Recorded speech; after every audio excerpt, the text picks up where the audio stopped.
Yeah, I'm thrilled to be here with all of you today to share some key insights to help you excel in your ACCA examinations. So, success in ACCA exams isn't about luck, it's about your preparation, how you strategize for it, and your persistency. So, by now, you should have a clear understanding of your exam structure, including the syllabus, the marking scheme, the common question patterns, and so on. So the goal at this point is not to, get used to the material, but to actually master the material. Okay, because you only have 10 days or less to your examinations now. So with 10 days or less, you should have completed 80 to 90% of your exam kit and study hub. Ideally, you should have completed all questions, 100% of it. But try your best to complete it within this week, because these questions, they truly help build your confidence and the understanding of the exam and the examination structure, the question and answer relationship and all of that. You pick on these while you're practicing it. Okay, so you should have done this by now, but I'm just letting you know. So as the final week is approaching us, this is the best time I feel like to get started with your ACCA practice platform. Some of you might have already started, but I usually leave it for the last week, the week before the exam, because this is when you are more polished and you're more familiar with the syllabus and you're familiar with how to write the answers, how to structure it and all of that. So you can actually make the most of practicing the past papers. Okay, so you have around 8 to 9 past papers. At least that was how much it was for September sitting. Now it might be 10 papers, I don't know.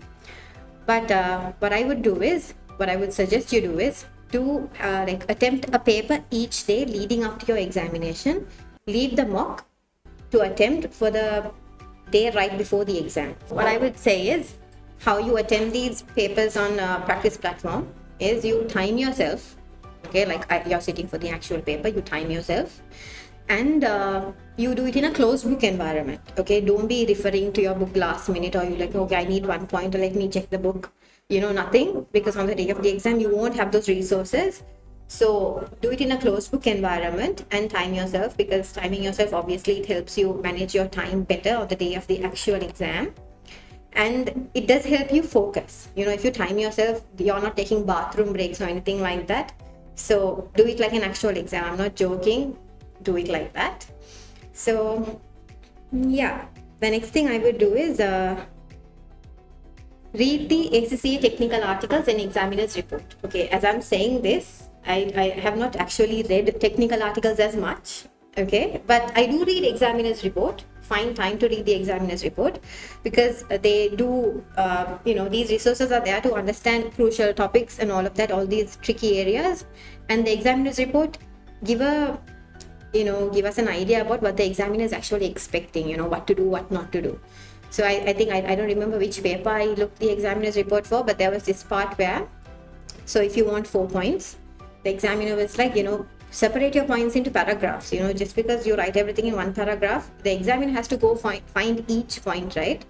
So the best thing to do is to leave a line and you separate the points yourself into different paragraphs. So presenting your answer in such a way where it's easy for the examiner to mark is also part of doing well in your exam. So don't make your answers look very messy, make it presentable. The next thing I do is I reattempt all the OTQs in the final week. Reattempt meaning, obviously I would do it again.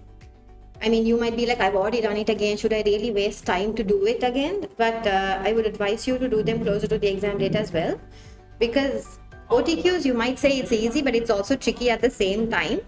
So by redoing it, it acts as a refresher, okay, so this is the answer, that is the answer. It acts as a refresher essentially. So do them. How I suggest you do them is, you have OTQs. So in audit, you don't have many OTQs as in the other subjects. Divide it into 2 days. You can actually complete all your OTQs within 2 days. I'm including the study hub quizzes in this as well. So reattempt those. So although there's sufficient time to reattempt all the OTQs, I cannot say the same for section C long form answers. Okay, you obviously in 1 week you cannot redo all your long form questions again. It's not practical. You won't have time to do anything else. So what I do is, this is what I've done and this has worked for me. I obviously, not the study hub, I'm not talking about the study hub in this section, the exam kit, the Kaplan exam kit. I read the question. Okay, so when I'm reading the question, since I've already attempted it, what I do is, so when you're reading the company's name, you remember, okay, this is the company, this was what the question was like, and you slightly remember. Okay, I read the question, and if let's say they're asking for 4 points, I think of 4 points in my head. Okay, no writing down, no typing, nothing, just think of it in your head, go to the back of the book, read the answer. Okay, and then you can compare, okay, I thought of this point, oh, okay, I missed out this point. You know, it acts as a refresher of sorts. You can this is a better way of revising in the last week, I would say, than just simply reading your study text now. This is a better way because it's somewhat of a question practice, and also you're revising your theory as well in that way. So for those who haven't attempted all these questions, maybe you guys are working and you haven't had the time to do all of the questions, the long forms and everything. Understandable, yes. What you can do is, you can do this if you don't have the time to, you know, actually answer everything and you have only 1 week left. Read the question, read the answers, try to find the link between the question and the answer. You know, like, okay, why have they given it like this? Try to find that pattern so that it's easy for you. Especially in audit, what they do is, it's somewhat repetitive, you know, they change the company's name, but then, like, you know, if it's audit risks, it's a repetitive flow, I would say. Okay, it's the same. If you've practiced enough, the audit paper will be easy for you. Okay, so practice is all I can say. Like, even if you don't have enough time, you can do the reading the question and reading the answer thing, but at least try to, you know, type it out and practice at least 1 to 2 questions a day. It won't take much time, and especially if you're like fast at typing, it won't take it much time. Okay, in saying so, like, I'm asking you to read the answers at the back of the book, right? You should always keep in mind that you don't need to write as much as what they've given at the back of the book. Okay, all the points that they've given at the back of the book is for your reference. Okay, for you to self-mark. Okay, there might be even points that the examiner hasn't given, but you know, your logic or your line of thinking might be right, and they might give a mark for you. But what I'm saying is, if the examiner asks for 4 points, give 4 points. Okay, no 5 points, no 6 points. If the first point is wrong, they might give marks for the 5th point. It doesn't work like that. They mark the first 4, the rest ignored. Okay, so no point in you wasting time. So just give the exact number of points the examiner is looking for. Be clear and concise with your words. Okay, if you can get your point across clearly, and if the examiner understands it, you'll get the mark. Essentially, that's what it is. No point in you rambling on and on, trying to make sense of a point that does not make sense and wasting time there. You can use that time to better focus on other question areas. So clear communication is an essential skill which is honed by hours and hours of practicing and reading material. You don't just get it. Some people do have writing skills, that's a plus point for them, but the way you answer an audit question, you get it through practicing. There's no other shortcut that I can say. Or you can, the other thing that I'm saying is read. And I'm not just saying to just read it and, you know, not take anything into your head. Read it in such a way that everything is getting registered. If not, it's a waste of your time and everything, right? So yeah, on the day of the exam, start off with questions that you feel confident in. So this applies to audit and all other papers. Some people feel comfortable with section A, section B, section C, you know, going in that order. Some feel comfortable with starting off the long form questions and coming to the OTQs at the end. Okay, I personally go the normal order, ABC or AC, AB. But I've noticed that while I'm doing OTQs on the day of the exam, some other fellow will be typing. Okay, so each person have their own strong suits, they know. So you should know, you know, if I start where can I score marks? So you should know your strong suits here. That's all I'm saying. I mean, OTQs is an easy area to score marks. Okay, it's an area where you can score marks easily, but it's also an area where you can lose marks easily. Okay, I mean, if you're not careful enough, because they word it in such a tricky way. So, which is why I'm asking you to redo all of your OTQs again closer to the exam date, so that it's better for you on the actual exam. So OTQs is an easy area where you can score 30 marks. If you get everything right, you get 30. And if it's a section A and B question, like, you know, if you have OTQs in section A and B, you get 60 marks. I mean, you can score 50. You can score the pass mark from those 2 sections itself. So do focus on that. People be like, OTQs are easy, you know, I'll just skip on that and I'll go to long form. No, OTQs are easy, yes, but they are tricky. The next thing on the day of the examination is time management is very critical. So people usually say, not people, lecturers and everyone generally says, allocate allocate the time according to the marks that's given for the question. Okay, true. But for section A and where section B has OTQs as well, what I feel like is you can do those questions. You can do section A within 30 minutes. You don't have to take 56 minutes as they say, 1.8 into all of that. You don't have to take 56 minutes. You can do it within 30 minutes. I'm not saying for you to rush through the OTQs, because as I've already repeated many times, OTQs are tricky. Take your time, be careful, and you can finish it within 30 minutes. The remaining 26 minutes, you can actually use it in other areas. I, of course, take a lot of time in section C or long form answers. So, yeah, that's another thing to consider. And leave a few minutes at the end of the paper to go back and check. This is like, you've probably heard this, even your school teachers tell you this, check your papers in the last 5 minutes or whatnot. But I'm actually asking you to check this is because, you can discover any errors or anything in OTQs. And then when you do change that, 2 marks does make a difference at the end of the day.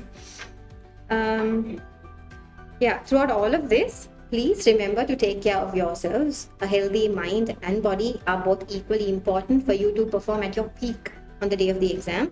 So rest well, relax, and have a balance with your studies. I'm not saying 3 hours of Instagram reels and 3 hours of studying. That is, you would say it is a balance, 3 hours and 3 hours. But know your priorities, okay? Reels won't help you on the day of the exam. So this last week, please work hard, but work hard an extra mile than what you worked hard, all of these past weeks. The other thing that I want to say is something, it's cool to be like, I didn't get to study this chapter at all. I skipped this chapter. I wasn't able to do the mock paper. I mean, I won't say it's cool. At this point in time, we are not 12-year-olds, we are not 13-year-olds. I would say it's immature of you, You should be disciplined at this point. You won't have teachers coming behind you. You won't have parents coming behind you saying, did you study? Did you do this? You should be able to ask yourself, did I complete this? Did I complete my targets for today? Okay, no one's going to come behind you. You should be able to do that. The other thing is, the cost of the examination. The cost that's going to pay for your tuition classes, your books and your everything, okay? Everything in general, the cost, okay? I don't know if it's your parents that are paying for you, your better halves, or if it's you yourself. But if it's you yourself, especially, you know how hard you're earning for it, right? It's hard-earned money. So don't take this as a joke. Don't slack off. Make the most of it, okay? You have to make a return for yourself, for every penny that is being spent on you, try to make a return of it. Because some people have the mindset of 50 and pass mindset. If I get 50 and pass, that's fine. Okay, it is fine, you have to pass at the end of the day, but all I'm saying is don't just have the 50 and pass mindset. Always trying to aim higher. Okay, if you aim higher, you can actually achieve more. Quick story time. The first paper that I did was FR in skills. The first paper that I did was FR June 2023. I studied like I normally do, got 83. Zian sir messaged me saying it's a Sri Lankan prize, Maryam. I didn't believe it. I thought he was playing with me, pulling my leg, whatever. But I did get a mail from ACCA Sri Lanka, and that was my very first prize. So it was a June paper. August they had the award ceremony. I attended the ceremony, and you get to see all these amazing individuals around you. These top affiliates, these prize winners.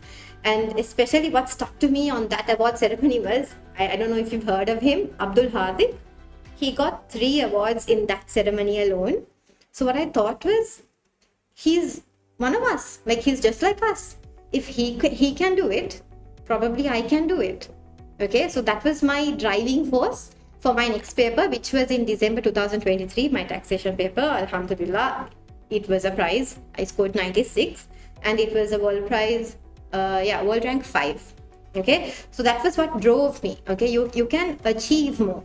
All I'm saying is, I did get some embarrassing marks in my knowledge level. I don't want to put that out here.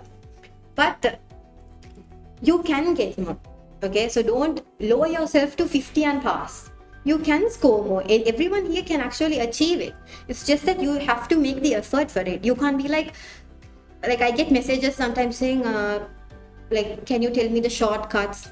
Can you tell me which areas to focus on? I'm not the examiner. I don't know which areas are going to be tested. I studied everything, like just like you guys. So there are no shortcuts. I don't know why people think, okay, there's a shortcut. She knows a shortcut. There's no shortcut. It's all hard work. People around me, my husband, my mom, if you ask them, they know how much effort I put into it. And then when you see the returns, when you see the fruits bearing, it's so rewarding. Okay. Yeah, so use this week wisely, this upcoming week. Use it very wisely. Use it to polish your skills, your knowledge. Review any of your weak areas. You guys have access to your lecturers. Do message them. They're always there for you. And stay focused. Okay, you worked hard up until now. Don't slack off in the coming week. Focus and grind. Okay. And when the actual examination day arrives, be confident. If you've done everything that you possibly can, there's nothing for you to regret, right? There's nothing for you to fear as well. I mean, it's normal for anyone to feel nervous, but there's nothing for you to fear because you've touched all bases. Okay, if you encounter a out of the blue moon question, I mean, you can't help it, right? You've prepared for everything. Okay, and then you face an unexpected question that no one has ever faced before. But let's say if you faced a question, a very normal question, everyone has practiced it, only you hadn't gotten to practice. Everyone is like, oh, the paper was easy, and you were like, no, this question was hard. Why? Because you didn't practice it. So don't leave room for that regret. Okay, do everything so you feel confident on the day of the exam. Yeah, so trust yourself, trust in all the hours and all these hard work that you've done, all your preparation and all of that. Okay, trust in yourself, trust in your preparation. Read the questions carefully on the day of the examination and start off strong. Don't rush, but you have to pace yourself in a good way so that you finish it within the allocated time. But be careful at the same time. In the end, ACCA is not just about intelligence. It's about discipline. It's about persistency, and it's about believing in yourself. Okay, ACCA, you have to be disciplined. Okay, most of y'all are, I don't know if y'all are working. I don't know if y'all are full-time students. Either way, you have to be disciplined yourself and be persistent. I've said this many times, but consistency and practice is the key. I have repeated this many times over and over again, but there's no other substitution for practice. Okay, so the only thing that will help you pass the exam is practicing. So make time for it. So you guys have everything that it takes to excel and pass. You just have to make the maximum use of it. It's not like, she can do it, I can't do it. No, everyone can do it. Everyone has the ability to do it. Everyone has the resources to do it. You just have to make the most use of it. So stay focused, stay determined, and trust in yourself. Thank you, and wishing you all the very best for your ACCA examinations.